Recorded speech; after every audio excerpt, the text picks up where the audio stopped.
Hey, here's a teaching moment for everybody on the planet, okay? If you go back to one of my videos that I made the other day, you'll hear me talk about past, present, future. And I talked about the analogy, if you will, of a story that I'm telling about somebody who's rappelling down the side of El Capitan, which is a sheer up and down vertical cliff in Yosemite National Park, one of the most beautiful places to experience, right?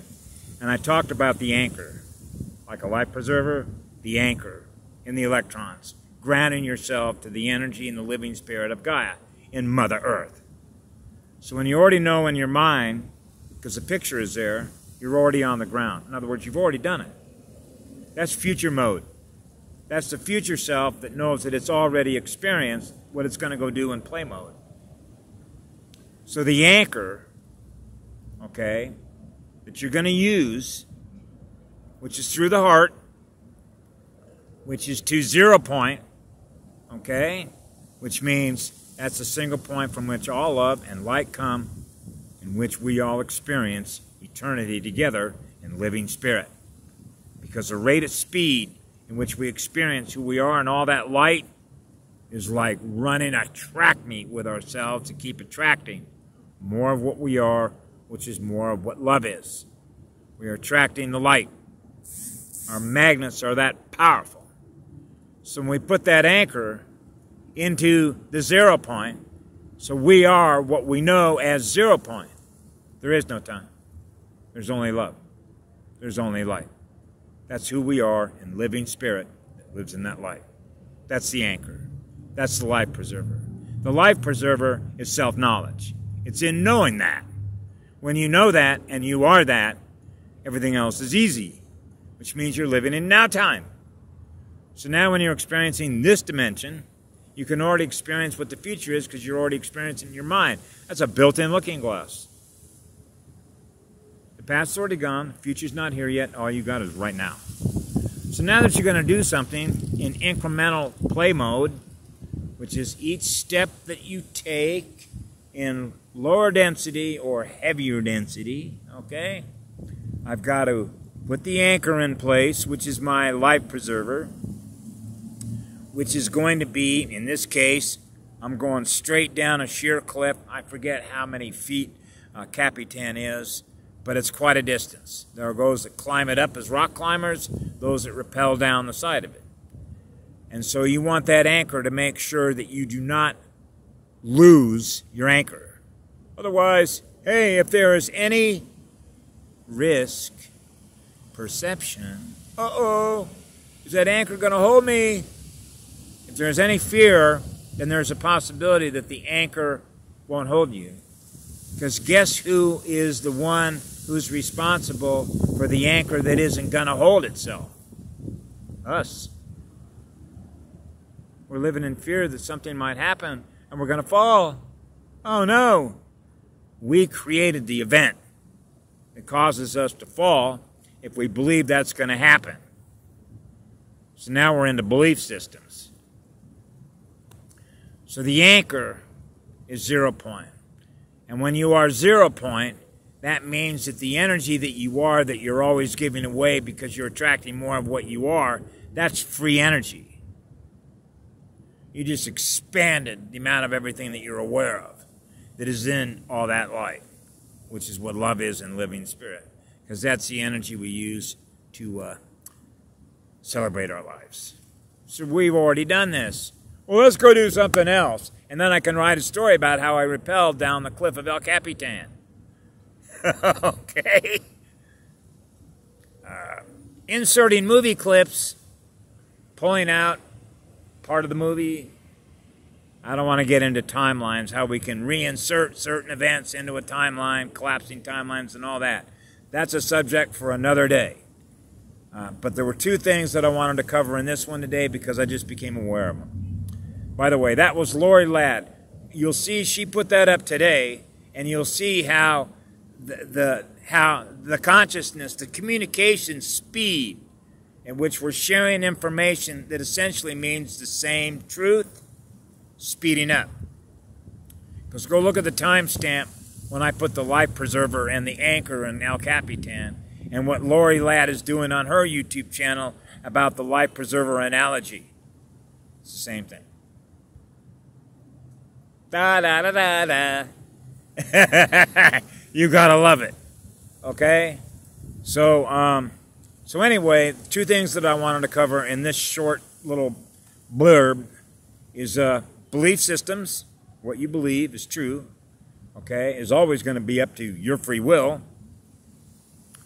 And what I call being what a child is, because, you know, that's my spirit, okay, which means even though this thing is getting older, okay, the spirit that I was when I came into this is not any different than it's timeless, okay? So I'll start with being a child, okay, because I love to play with children. Okay, because I'm a child. Okay, because I love...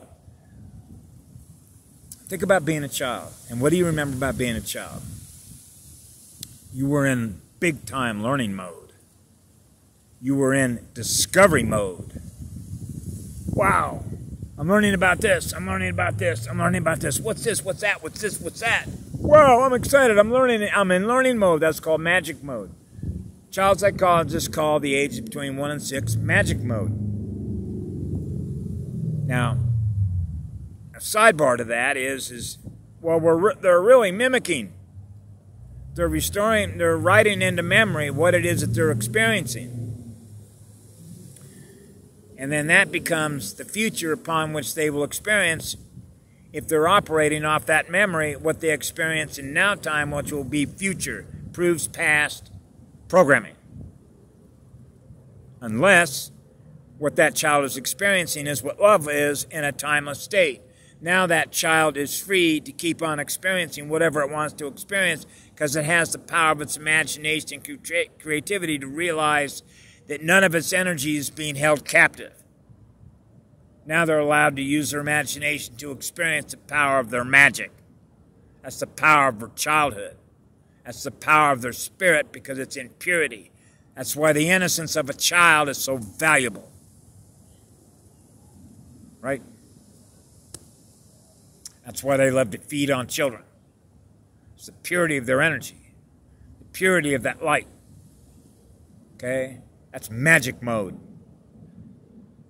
They can't do that. They can't generate that kind of power, which is the infinite creative imagination that a child has to discover things, which is why a true navigator in the cosmos, a true Star Trekker, is running on love energy, okay? Because we don't fear anything. We don't fear something we haven't discovered yet because the energy that we're using to be who we are is what love is. That's a powerful magnetic shield. That's self-protection without even having to think about it. But it's also the nature of the energy that we bring to wherever we go in the cosmos, which is what love is, which means we're eternal living spirit already. That's what allows us to know we're bulletproof. Because we're not living in any fear of anything, because love is the absence of fear. That's what gives us so much energy, particularly when it's lit with an infinite furnace, because you're running with so much fire that's burning that light hot. So for me, for example, I love to be in nature where all the birds, everything that's out there that's living and alive, like trees, grass, everything that's living. So I love to be around children because I see beings that I've never met in the cosmos as playmates. The same way that a child, oh, who are you? A different color hair, a different size. Oh, you're a little boy, you're a little girl. Where are you from? Hey, you want to go play? Children are excited to meet other children. Hey, you want to go play? Playing is fun.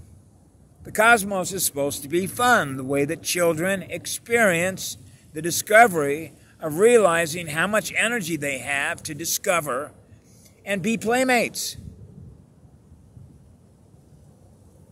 That's why I hang out a lot of times when I want to just be free to experience the energy of all that, is I go to family parks where there's a ton of mothers with their children.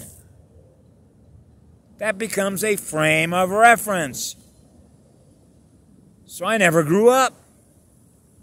I didn't want to allow what I was as a child to be stripped out of me and end up becoming an energy slave because now I'm an adult.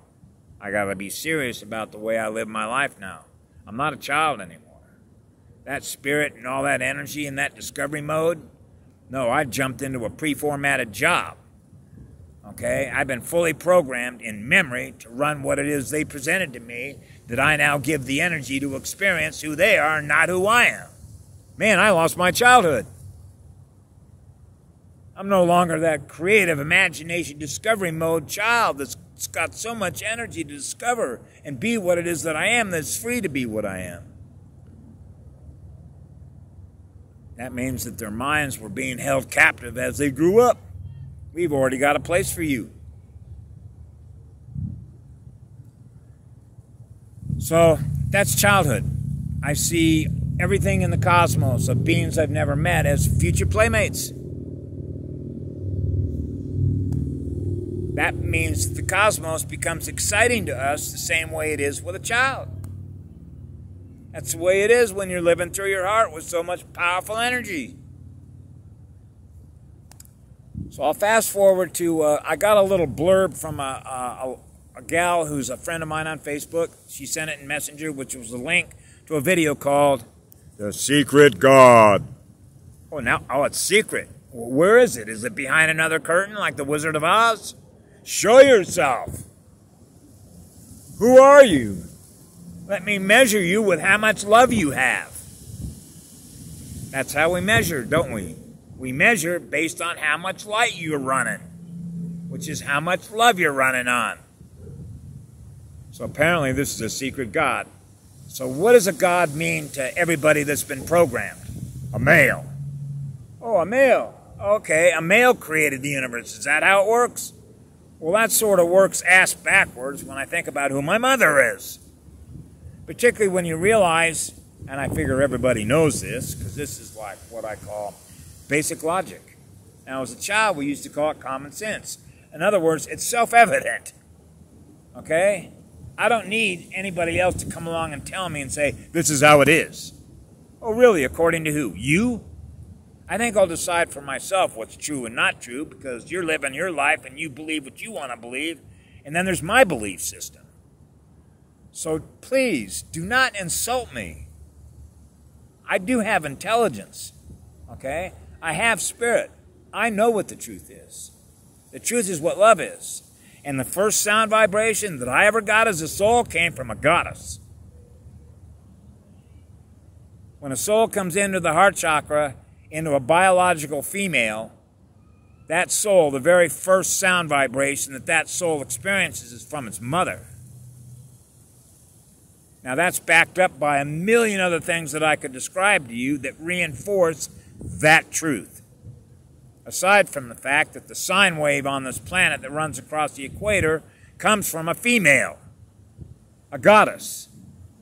She's a teacher in this classroom. It's her energy I'm thriving on. So I know I'm thriving on goddess energy. She's the one who gave me this heart to love everything in the universe with. Because that's how much light I can access through there, including the light which is the love that I use to experience and be playmates with everybody. So it becomes an insult to my intelligence, my creative intelligence, to try and tell me, okay, that it was a male in which I came out of. So they say, oh, but it works the other way. Creation really comes out of a male. Well, a male provides the seed, which is data. So then the female mitochondria grabs that data. Now that data becomes a part of another database.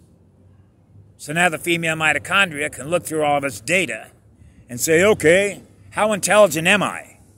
How creative am I? Because what comes out of her is going to be the ultimate sum of the data that is being chosen, in which the avatar was created, in which the soul that came into the heart chakra is going to be what that woman looks at when it comes out of her, which is data. The data that was used to create the communication platform that soul is going to use to communicate to everybody else.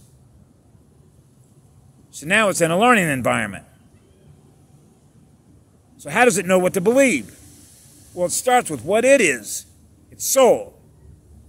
The core frequency vibration of that unit that is operating the avatar that it's now going to use to communicate what it is in energy. So now we're getting into energy identities. So we have a receiver, antennas. So now we're getting the communication transmissions, which is a signal that I now become aware of who that is. Which means you could be looking like you're human, but I know better than that. Because I'm experiencing the energy that is inside that. Okay? Which means you can't hide from us. You can't mask your identity. You know, using an overlay. We can see through all that. We absorb all the energy, and because of that, that allows us to time vector all that energy based on the frequency that we're reading. So we become aware of that. Because the antennas that we have are that finely tuned with a stereo receiver. It's like a dial-in unit, like the way that a Bearcat scanner works. It's got an antenna. It's picking up signals, okay? And then you can see, so you can set it. So in other words, it's able to receive all the signals that represent all the communications that it's picking up to its antenna. So when you're renting a high-grade unit like one of her avatars as an analog consciousness unit, then it means, guess what? We're picking up everything. So what we do is filter what the communications are doing. So when you are running in a memory-driven sort of dimension, like this one is as a classroom, what do? We filter content. So when I get all these pop-ups on this phone, stay well informed. They always use the English language as if it's some sort of authority trying to tell you what the fuck you got to do. It's like, get the fuck out of here. Love is a law. That allows you to be free to believe and choose how you want to experience what you want to experience based on what it is that you are.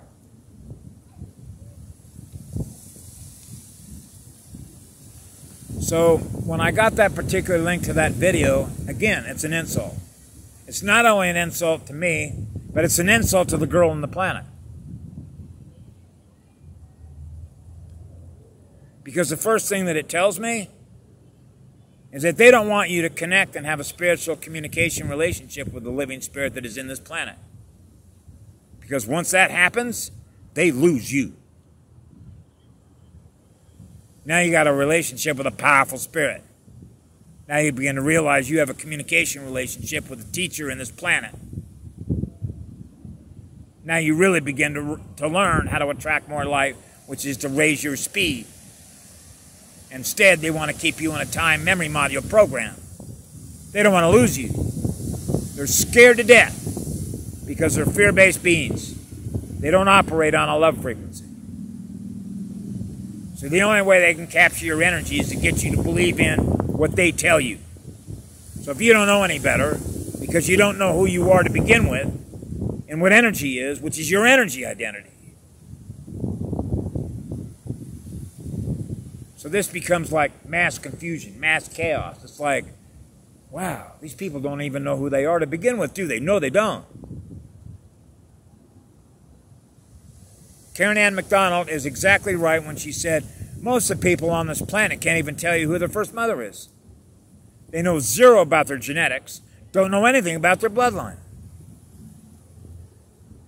When you process all the data on why that is, how that happened, okay? And Patty does one of the best jobs in the world of trying to break all that down so that we can raise the level of knowledge, which means we're raising the level of awareness of how all this thing happened. And you begin to realize what the truth is because she will fill in all the blanks. She does an excellent job of that. I try and do my part simply by sharing with others how it is I experience me. And I don't allow anybody to bullshit me. Okay? Because I know better. I have a relationship with the living spirit in this planet.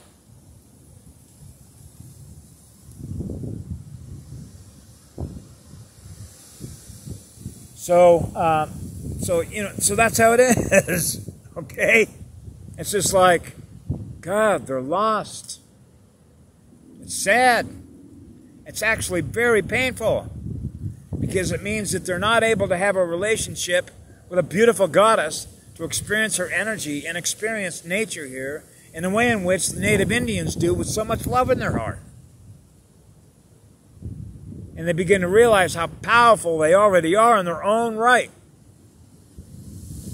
So in other words, whatever god and whatever goddess they can perceive of, okay, as what makes all this happen is already within them.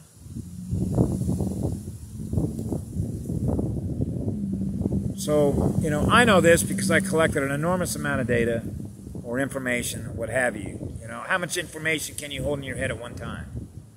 How much information is out there in the cosmos that you can experience? It's infinite, ain't it? Well, you can't hold that much information in your head at one time, can you? As Patty said, with time, it'd probably explode with that amount of energy. So it's just like you're experiencing yourself with the amount of data that you're processing at any one given moment. Because that's what you're aware of in that moment. So I realize, like with me, for example, I'm accessing data that I become aware of that is in past, present, and future. So you're filtering it as you go. So you become aware of all these things.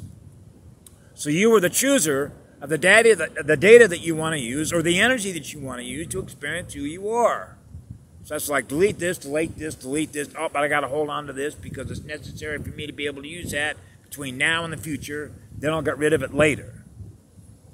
Because you sort of realize the timeline that you're on and why you're on the timeline that you are, okay, for all of the above, which is to restore the light in the planet. Okay, that is the truth. Just like we're restoring the light in this galaxy. We're restoring all the light that's been lost in this universe, as a matter of fact. Okay? I got a communication about that when I was on the Big Island a couple years ago. I can share that another time because that's another big subject. Just things you become aware of, and you know that the communication that you're getting, or the time at which it becomes known by you at the time, you know whether it's true or not. And it's easy to know that. Because you know the source of the information from which you're getting it from. Okay? So anyway, I'll leave you with all that to think about, if you choose to think about it. That's up to you. That's your free will, just like it's my free will to communicate it. But I thought it was fascinating to see Lori Ladd's video today, and I'm going, that a girl, we're exchanging and we're moving up, which means the amount of information that we're sharing and the speed at which we're sharing it to raise it, and people are becoming more aware. This is exactly how it works. Raising the consciousness, which means the speed in which we're able to communicate that information, people become more aware. That means their state of consciousness and the amount of energy that you're using and the speed in which you're becoming aware, the energy is speeding up. And this is good and this is beautiful to know. Thanks a lot and have a great day. Bye now. Love you all.